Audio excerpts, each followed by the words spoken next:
ಶ್ರೀ ಗುರುಭ್ಯೋ ನಮಃ. ಇವತ್ತು ನಾವು ನಮ್ಮ ಗುರುಗಳ ಅವ್ರ ಫ್ಯಾಮಿಲಿ ಚಿಲ್ಲಬಾಟಿ ಎಲ್ಲ ಕೂಡಿ ಗಣಪತಿ ಪುಳಿಗೆ ಹೊಂಟಿದೆವು. ಅದಕ್ಕೆ ನಾವು ಮೊದಲು ಎಲ್ಲರೂ ಗಾಡಿ ಸಜ್ಜು ಮಾಡ್ಕೊಂಡ ಎಲ್ಲರೂ ಗಾಡಿಯಾಗ ಬಂದು ಕೂತರು.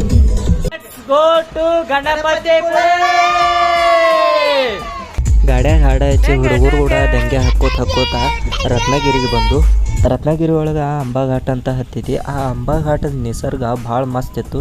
ಅದಕ್ಕೆ ಅಲ್ಲಿ ಎಲ್ಲರೂ ಇಳ್ದ ಫೋಟೋಗಳದ ಎಲ್ಲರೂ ತಗೊಂಡು ದಾಗನ ಅಲ್ಲೇ ರತ್ನಗಿರಿ ಒಳಗೆ ಒಂದು ನಾಣೀಸ್ ಮಠ ಅಂತ ಬ್ರಾಹ್ಮಣರ ಮಠ ಹತ್ತಿತಿ.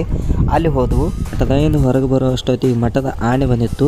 ಅದರದಂಡೂ ಆಶೀರ್ವಾದ ತೊಗೊಂಡು ಮತ್ತು ನಮ್ಮ ಪ್ರಯಾಣ ಬೆಳೆಸಿ ಗಣಪತಿ ಪುಳಿ ಒಳಗೆ ಬಂದು ಮೊದಲು ಇಲಿರಾಯನ ಭೇಟಿ ಅದು. ಹಿರಿಯರು ಹೇಳಿದಂಗೆ ಮೊದಲು ಪೇಟೋಬಾ ಆಮೇಲೆ ವಿಟೋಬಾ ಅನ್ಕೋತ ಮೊದಲು ಪ್ರಸಾದ ಮಾಡಿ ಆಮೇಲೆ ಗಣಪತಿ ದರ್ಶನ ತೊಗೊಂಡ ಬೀಚದ ಕಡೆ ಬಂದು ಇಷ್ಟು ರೆಡಿಯಾಗಿದ್ದೀವಿ. ಈಗ ಸದ್ಯ ಅಂತೂ ಇನ್ನು ಬೀಚದೊಳಗೆ ಹೋಗೋದೈತಿ. ಬೀಚ್ ಒಳಗೆ ಹೋಗೋಣ ನಡಿ. ಬೀಚದೊಳಗೆ ಎಲ್ಲರೂ ಕೂಡ ಒಂದು ಸ್ವಲ್ಪ ತಿರುಗಾಡಿ ಆಮೇಲೆ